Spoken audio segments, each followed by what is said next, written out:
On today's Locked On Thunder podcast, are the Los Angeles Lakers a tough matchup for the Oklahoma City Thunder after seeing these two teams go at it fully healthy yesterday? Who are the top 15 West players on the NBA playoffs that the Thunder should fear as they have a great defense? And what's up next to close out this regular season?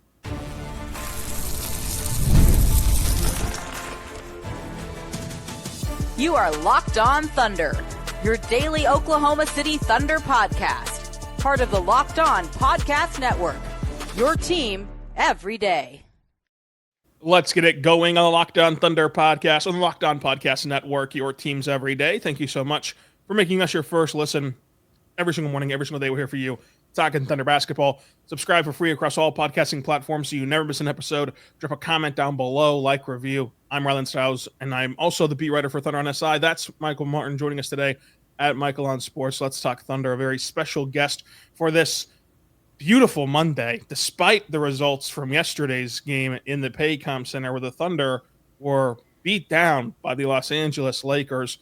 Michael, what did you think about that game? What was going through your head when the Lakers just could not miss and won 126-99 over OKC?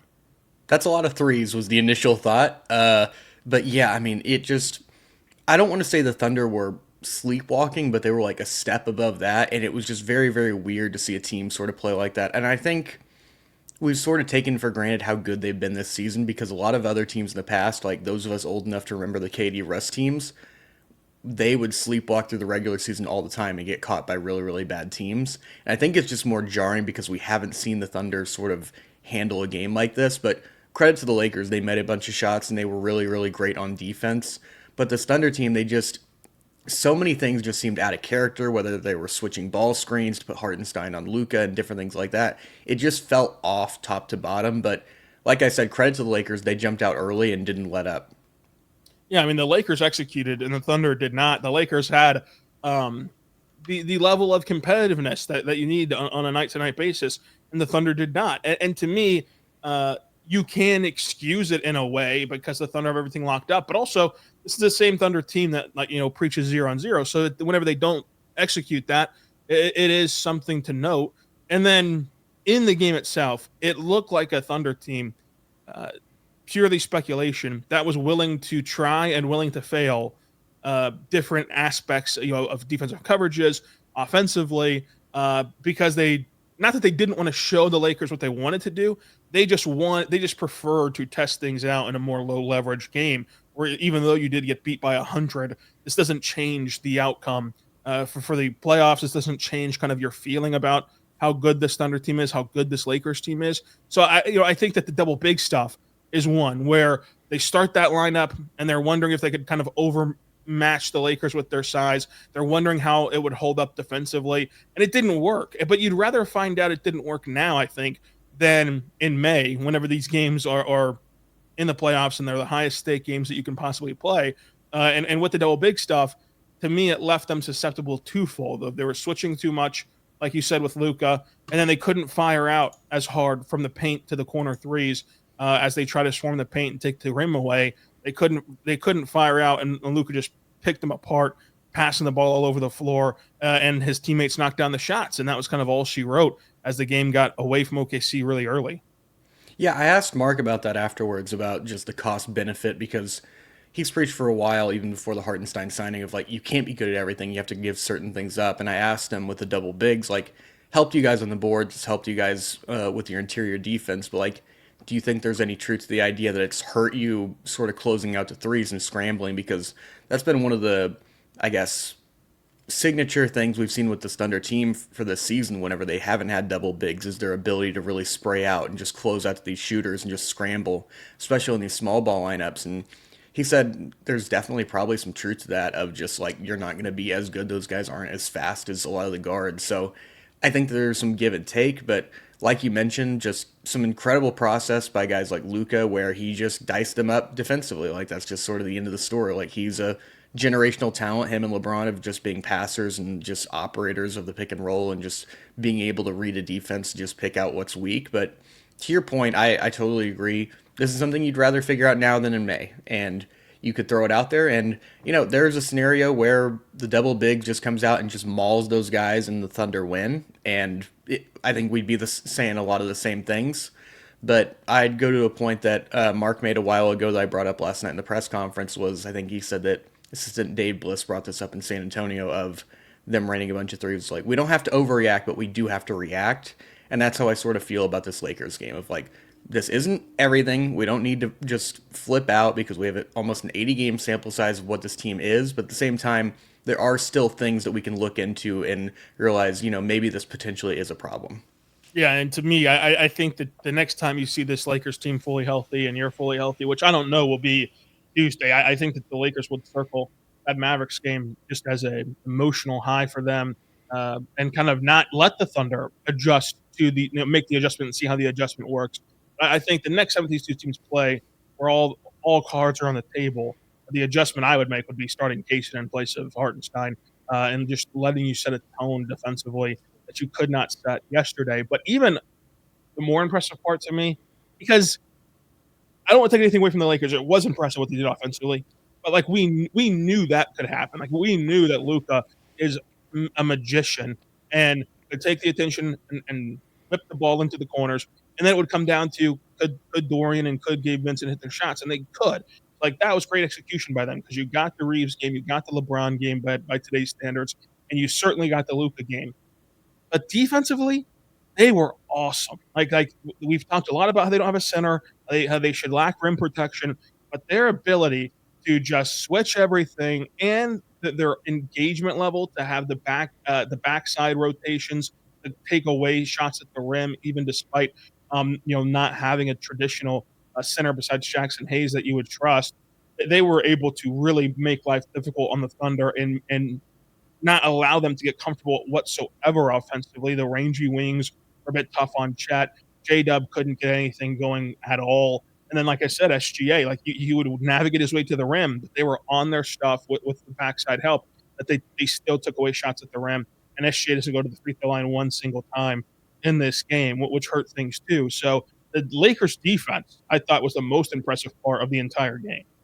Yeah, the Lakers defense was awesome. Their ability to scramble and just like you mentioned, lack of rim protection. But if you don't let the ball get to the rim, that's going to be a lot easier. And they did a great job of just really being disruptful for the Thunder team. And I don't know, I was really impressed with them and their ability because we've talked for a while about guys like LeBron and Reaves and Luka of like, that seems susceptible for defense of just in terms of the Thunder being able to attack. But those guys held up really, really well. And then you mentioned the free throws. I just thought that was crazy. Crazy in the sense that this is the first time that Shea hasn't attempted a free throw in a game since 2021. And I looked even further back, Rylan. This is the first time since his first year in OKC that he hasn't had more than 2 combined free throws between 2 games. So just the Thunder, obviously, if he gets a few more free throws, still don't win. They lost by double digits between this one and the Houston game. But it is just sort of, it shows how much of an anomaly it was that he didn't get to the line. But credit goes part due to the Lakers as well for defending without fouling. And the Lakers did a good job overall. And then the question becomes the playoff matchup. Like if these two teams possibly see each other in the postseason, to me, and this, I think the question of does it change anything kind of depends on where you were before. For me, before we were at like a 6-7 game series with the Lakers. So to me, that doesn't really change because if you go to a 7th game, you could pick anybody in a 7-game series. As long as it gets to that 7th game, it comes down to a 1-game sample size, and your prediction really doesn't matter anymore. Because if you're going to say it's going to go to 7, it clearly can go either direction. I would still pick the Thunder in 7, to be clear, of this series, and I still feel that way after Sunday. But so to me, like it doesn't change anything matchup-wise. We always knew this was going to be a very tough matchup for OKC, and when the Lakers are shooting that way, it'll be a tough matchup for any team in the NBA and any team in the league history, probably, if they're going to shoot 50% from 3 with Luka Doncic and LeBron and Austin Reaves. So, like, does it change anything for you with the potential Laker Thunder matchup? No, and to your point, I think we've been we've been level-headed about this, where there have been some people really, really jumping to conclusions. We've been at 6 or 7 basically the entire season since the Luka trade, and I still feel the same way. I think that, to your point of, like, it only really changes based on where you were before. We were never people saying it's going to be 4 or 5 games, so I'm right there with you. Like, the shooting was outlandish for the Lakers, but it's also not going to be nearly as bad as it's been for them in some games. So, if they shoot around the 40s, high 30s, like they're going to be a really hard team to beat, but it doesn't change a lot for me. And like you mentioned, if it goes 7, it's basically like you're just picking it like a one game anyways. Yeah, that's a one-game sample size, and either you're going to get the good shooting game or you're not, and that's going to decide your whole season, which what a way for your season to end. But coming up, let's talk about the top 15 players in the Western Conference that you should be afraid of heading into the playoffs. We'll talk about it all coming up. But first, I want to tell you right now about our good friends over at Robinhood. Go check out Robinhood today because Robinhood is incredible. With Robinhood Gold, you can now enjoy the VIP treatment, receiving the 3% IRA match on retirement contributions. The privileges of the very privileged are no longer exclusive with Robinhood Gold. Your annual IRA contributions are boosted by 3%. Plus, you also get 4% APY in your cash in non-retirement funds. That's over 8 times the national saving average. The perks of the high net worth are now available for any net worth. The new standard is here with Robinhood Gold. To receive 3% boost on your annual IRA contributions, sign up today at Robinhood.com/gold. Investing involves risk. Rate subject to change. 3% match requires Robinhood Gold at $5 per month for 1 year. With your first match, must keep funds in an IRA account for 5 years. Go to Robinhood.com/boost. Over 8 times the national savings average. Interest rate claim is based on data from the FDIC as of November 18th, 2024. Robinhood Financial LLC, member SIPC. Gold membership is offered by Robinhood Gold LLC.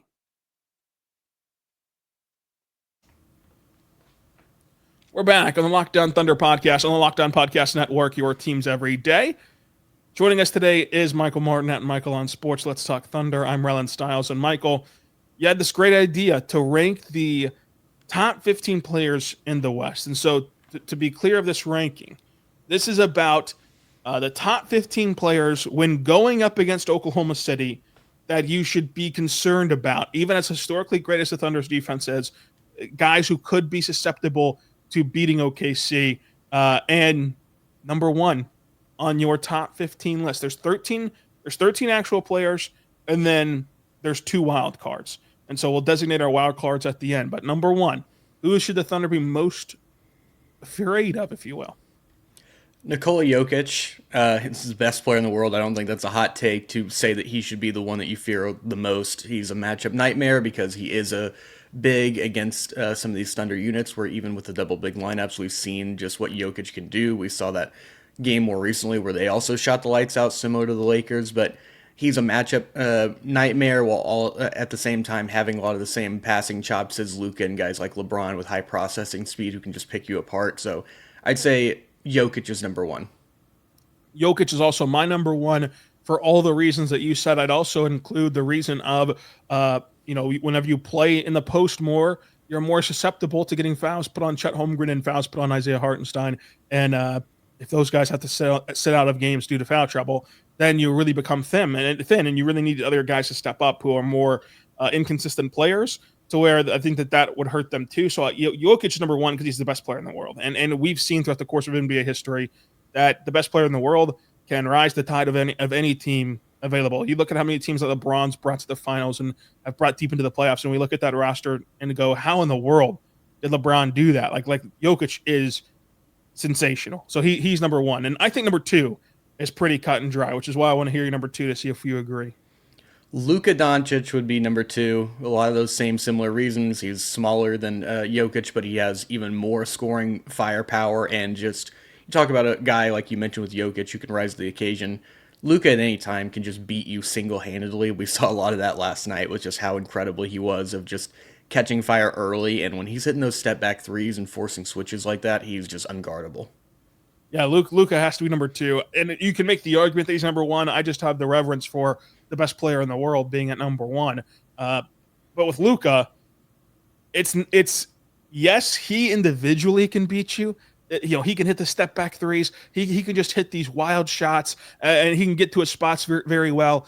But it's the fact that even if Lou Dort, which he did against Dallas, has a fantastic series where he's fighting over every screen, he's smothering Luka, he's frustrating Luka.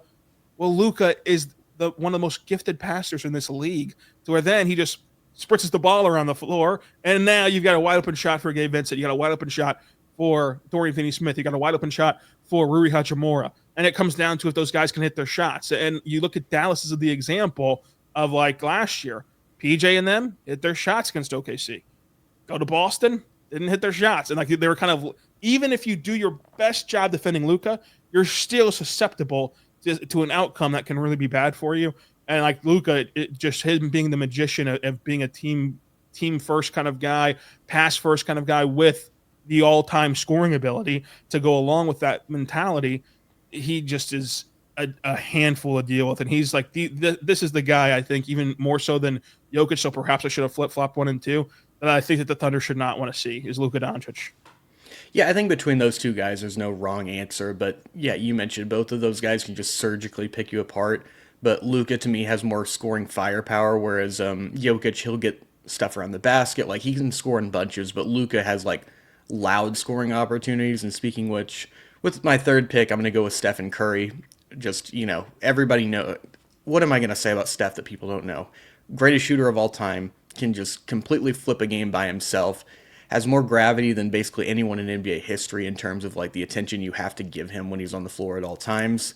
And that's just as much a threat with him as the shooting if you're playing against a Warriors team like that, because you're going to get killed on a bunch of back cuts, you're going to get killed switching, you're going to get killed on the short roll with Draymond. So Steph Curry, and also there's been some history of him playing against Oklahoma City in the playoffs, and it's been dangerous before, so I'm going to take him at 3, but I'm curious what you have to say. Yeah, so I also have Steph Curry at 3. I have Steph Curry there, everything that you said, plus the history of OKC, where it's like we saw last year what confidence can do to a player. Confidence in a building, confidence in a matchup.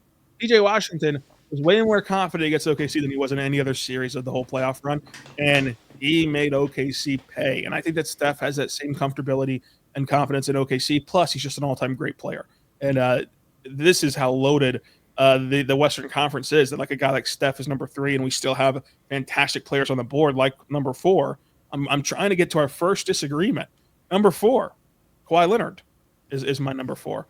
You see the way he's playing right now, and it's knock on wood, hope to the basketball heavens that he can. But if he can stay healthy for a whole playoff run, he's going to be awesome. He's going to be so fun. I hope that we get to see a whole healthy playoff run from Kawhi Leonard, because the ability to just get to his spots. And what was so interesting about that game against OKC was that Kawhi played really well, and it felt like Kawhi was getting to his spots every single time. But they still labored to score as a team. And the Thunder labored to score as a team because the Clippers defense played really well, and Ty Lue was a great coach. So it's like Kawhi versus Shea kind of playing one-on-one in this rock fight down the stretch of a game would be really fun to watch. And Kawhi and his ability to get to the mid-range, I think, is something that it's tough to handle, just because you feel good about your front court, you feel good about your off-ball defenders, but it's like when it's go time and it's one-on-one with Kawhi, and Zeus taking the big to the dunker spot, and Harden's holding out one of your best perimeter defenders on the three-point line, and it's just you and Kawhi at the elbow. That's not a place you want to be. No, not at all. And Kawhi's one of those few guys who can really outmuscle Dort in a real way, or at least those guys are comparable.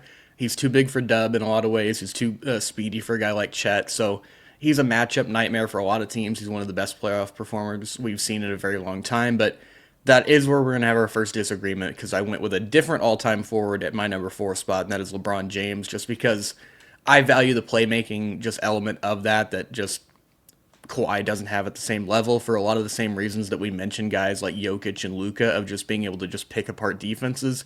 And nobody has seen more defenses, more playoff series, more big moments than LeBron James. There's nothing new you can throw at him. Like, I was trying to think about it last night, where I was thinking, has Kaysen been alive as many years as LeBron's been in the NBA? And I don't think the answer is yes, which is just ridiculous to say. But LeBron, every time you want to count him out, you think that he's too old, whatever it is, like it's going to start to decline, Father Time's going to start winning. He just bucks that trend and has continued to play well, and he was awesome last night. Yeah, LeBron's my number 5. I think that with all that you said is in addition to that, I just think that he's a unique body type for this Thunder defense. The Thunder have elite defenders.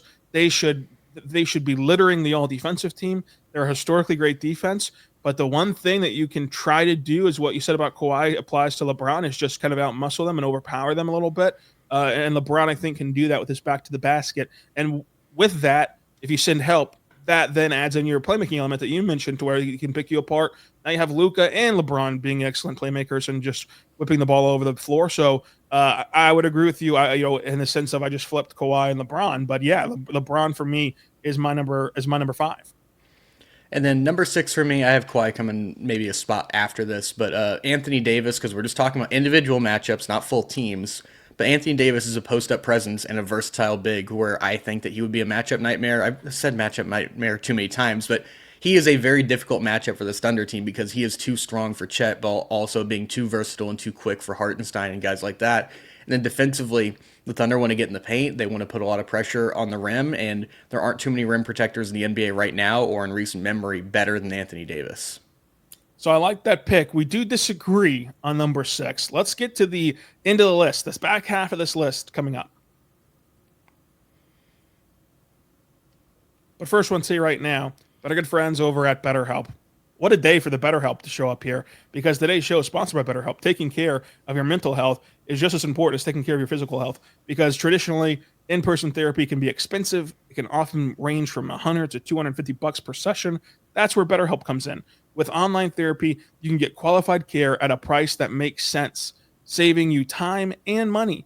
Therapy isn't just about life's toughest moments. It can help you in your everyday stress. It can help you learning how to set boundaries, bounce back, develop positive coping skills, and it gives you access to support when you need it. It can make a big difference for you. You will well-minded and kind of well-groundedness is important, and you can get that and be worth it at BetterHelp.com/LockedOnNBA today to get 10% off your first month. That's BetterHelp, HELP.com/LockedOnNBA today to really take the benefits of online therapy at BetterHelp.com/LockedOnNBA.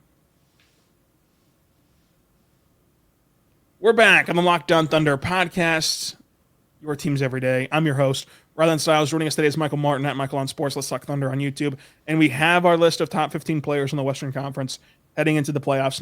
No Thunder players, of course, can be on this list. We're talking about how they attack the Thunder defense. Jokic, Luka, Steph, Kawhi, LeBron is my top 5. Michael, reset your top 5, and I'm going to tell you my number 6, so I disagreed with. Jokic, Luka, Steph, LeBron, AD. Number 6 for me, Jimmy Butler. I'm a sucker for playoff Jimmy. I know that you can look into playoff Jimmy and you can be like, well, it only happened this time and that time. Listen, playoff Jimmy, I love the coffee gimmick. I think he's a really talented player. I think that he has rejuvenated that Golden State team. And I think that when you couple it with Steph, and like we're going to, now that we're getting lower on this list, besides AD, I still have to name AD and he has no teammates. But now we get lower on this list, we're seeing teammates pop up and you're seeing how they can accentuate one another, and how it's like the color of your shirt brings out your eyes type of deal. Steph brings out Jimmy Butler's eyes with all that he can do as a shooter and what he can let Jimmy Butler do with the ball in his hands and still capitalize as an off-ball player, and vice versa. And then you throw in who's going to be later on this list, a certain big man who's going to cause havoc. Like I fully believe in playoff Jimmy, and I think that they would be a very tough matchup for any defense, including one that is historically great. Yeah, I had Kawhi at 6, but we already mentioned him. 7 is Jimmy for me as well. I think that, to all your points, playoff Jimmy's a real thing, and if you have to allocate all that attention and pressure to Steph, like, he's going to be the beneficiary of that, and I think that he's been one of those guys who's going to slowly ramp it up towards the playoffs. We've seen his regular season numbers just not look that great. He gets to the playoffs and becomes a completely different animal. But another thing I'm kind of worried about is this Thunder team. They do have, I guess, the tendency to foul a lot, and nobody, like, they talk about free throw merchant for Shea. Nobody is better at drawing fouls right now than Jimmy Butler. I think he has more free throws made this season than field goals, and he's just an overall dog defensively who can step up in big moments if they do need a stop here. So I'd say Jimmy. I can't really disagree with you, him at 7 or 6. And then my number 7 would be Ant Edwards. I fully believe in Ant, and I think that he's lower on the list because of the guys we've mentioned so far. I feel the very best about the Thunder having a guy who can slow him down, comparatively speaking to the other guys on this list. But if you get a good Ant game and then Nas hitting threes and all this other stuff happens, like then you can see the power of Minnesota. But I think that Ant should be taken seriously. And I have him at my number 7. But again, it's not to the dire extent that like a Luka is. Yeah, I have him at 8 for a lot of the same reasons you mentioned, and he's just lower on the list because of his supporting cast, and he's going to be one of those guys, like he's complained about it this year, about getting double teamed. I think he'd be one of the just top tier targets for that, of just double teaming and saying guys like Nickeil Alexander-Walker, Mike Conley, Rudy Gobert, Julius Randle especially, like, you beat us. And if those guys can start making shots like the Mavericks did last year with PJ Washington, then it really becomes interesting. But Ant as an individual, I think, is one of the more dangerous guys, but when you take the team context, I think it sort of dulls that blade. Yeah, I think as a team construct, because like I love the addition of the 3-point ball. I love his ability, of course, to get downhill as a super athlete, but it's just a matter of I don't think he's on that Luka level as a playmaker. I don't think that even if he was on that Luka level as a playmaker, he has the tools to help him out. But he's not as good of a playmaker as these other guys on the list. And he doesn't have even if he was a good playmaker, he doesn't have the necessary help that the other guys on this list have. And so maybe he'll prove us all wrong, but that's why I have him a bit lower. So we'll move on to your number 7 or 8. I think this is 1, 2, 3, 4, 5, 6, 7. This is real podcasting here, folks. I think this is 9, and I have Austin Reaves for a lot of the same reasons as Jimmy, where he's a guy who's going to grind, he's going to get some free throws, secondary playmaker, and of course, he's going to be harder to deal with because 2 of his teammates are in the top 5 with LeBron and Luka, and we saw him last night really facilitate well and really shoot the ball well and held up defensively better than we probably expected. So I'm not the biggest Austin Reaves guy, but when you take that sort of into effect and that into context and how much JJ, LeBron, and Luka all trust that guy, I think that he is a real weapon for them. Yeah, I totally agree here. We have the same names in our top 8 because AD was my number 8, and you hit on it. I mean, he's just a strange matchup for do you put Chet on him? Do you put Hartenstein on him? I don't think that there's a really good answer. I think that the funny thing about AD is both Chet and Hartenstein, good individual defenders. Neither one of them really get you going about defending AD one-on-one, to where that's why he has to be in the top 10 to me. But Austin Reaves at number 9, you saw what he did yesterday. For starters, just as a baseline conversation starter, Luka and LeBron are going to get your 2 better defenders. So he's already at your number 3 defender. Now, luckily for the Thunder, their number 3 defender could be other teams' number 1 defender because they're that talented defensively. But that means if there's any switching, if there's any late rotation, the guy that's going to have the court shaded away from him and is going to have the benefit of that is going to be Reaves. And he's the guy that you can count on to knock down catch and shoot threes, to knock them down from a couple steps behind the line, to then really space the floor for the Lakers and make the rotations even harder to make for Oklahoma City. And playing off the catch, he's been awesome. And so if you're playing off the catch and the guys are out of position on the back end, he's going to be able to get to the rim. And like last night, he made some great plays.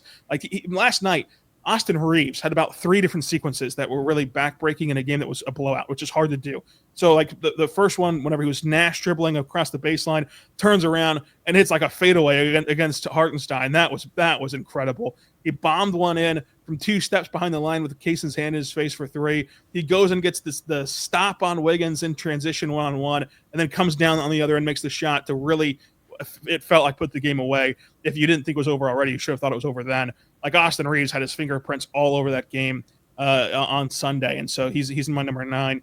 And then we get to number 10 to close it out, and I have, maybe controversially, I have Jamal Murray at number 10 over Ja Morant, who's at number 11. So like I don't want to disrespect Ja Morant too much, but it kind of goes back to the Austin Reaves effect of like I feel like with the Thunder, who swarm the paint against everybody, no matter if there's Jokic down there or not, with them swarming the paint against Jokic is going to be able to set Jamal up.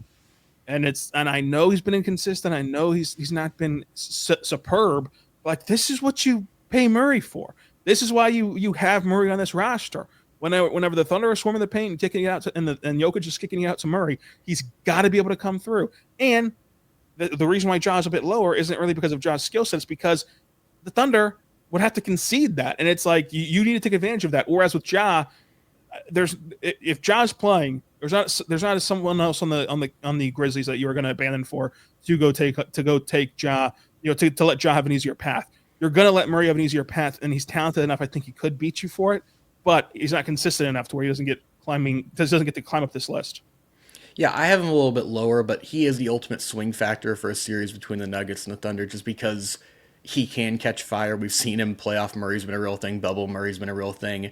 But just him as an ultimate piece to unlock Jokic, because if he's hitting shots like we saw it against Denver in this last game here in Oklahoma City, like that really opened up everything where you now can't double Jokic. You can't send as much help to him because you have to worry about a guy like that. But if the Thunder are able to shut him out, I think it's less of a thing. But to your point, like you talk about fear factor, if he really gets it going, then just sort of everything's on the table. But my number 10, I went in sort of a different direction for a number of reasons, and I went with Draymond Green. Just his experience, his grit, his mentality, his basketball IQ in this series, I think would be very, very interesting, and sort of the psychological game with him, because we know he likes to talk trash. We know he's going to have some sort of hard foul. There's going to be some sort of altercation during a series like that. And you just talk about him being in his element, that's going to play in his game more than it is the Thunder's. He's not a guy who's going to score a bunch of points against you, but if there's a guy who's going to really just figure out your offense as a defender and sort of just key into certain things about we want this to happen, not this, and also picking apart just elements of getting Steph open, I think Draymond's that guy. Yeah, Draymond is a worthy guy on this list. I have Draymond. So the back half of this list, I think naturally is going to have more discrepancy. So I have Jamal Murray at 10, but I have Draymond at 13. I just think that Draymond, like his factor of helping the Warriors is the playmaking. I think he is a good defender.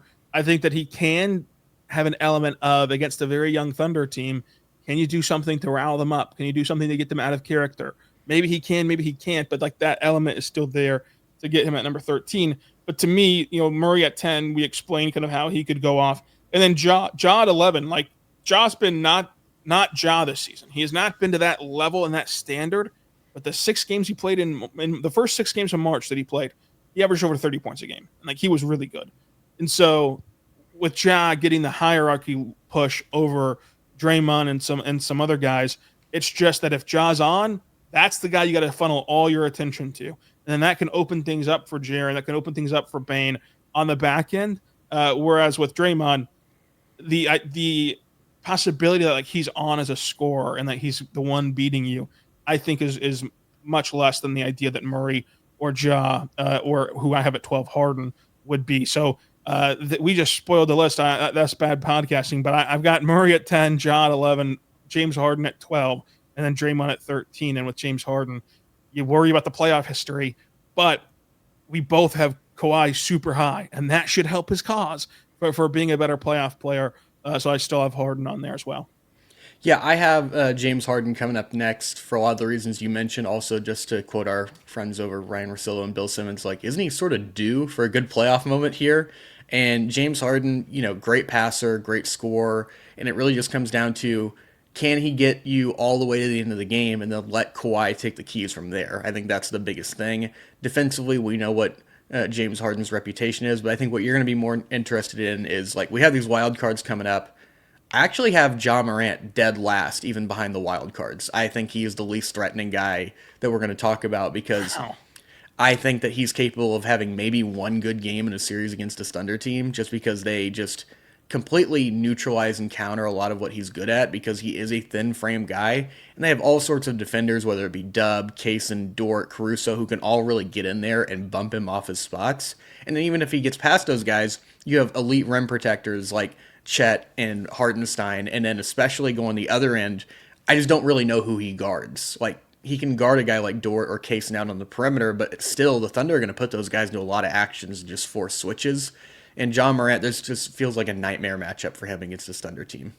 Yeah, it's not the best matchup. I did keep the wild cards at 14 and 15 on my list, but I had a tough time nailing down just 2 wild cards. So I did have 4 honorable mentions in this list. But are we ready for our first wild card? I think we are. All right, my first wild card, Gabe Vincent, and it's not even just about Sunday. Obviously, Sunday plays a part. I'm not going to deny that, like, human nature took hold, as the Thunder roster would say. But it's just the idea of I would do this with any shooter around Luka. Like, they're pivotal. Like, if they're hitting their threes at a very high clip, Luka's going to beat you. He's done this his whole career. It's not a last year Thunder Mavericks thing. Luka's gone to the West Finals twice and the NBA Finals once in his shortened career, whenever Dallas hadn't really built a great roster around him. He took Dwight Powell as a starting center to the Western Conference Finals. Like, that's how good Luka is. And the team success is oriented around guys hitting their shots off of his scoring gravity. And if Gabe Vincent can step up, you can put Gabe Vincent / Dorian Finney-Smith. To me, the reason why I put a wild card on Gabe Vincent is because I believe so much in Dorian Finney-Smith. Like, hey, maybe this guy can do it, because I think that Dorian will. I think that Dorian is that guy. I mean, you go back and watch how he played in that West Finals against the Warriors and on that path to it. Like, I fully believe in Dorian, but it's like if you get a Gabe Vincent game, you might want to chalk it up pretty quickly.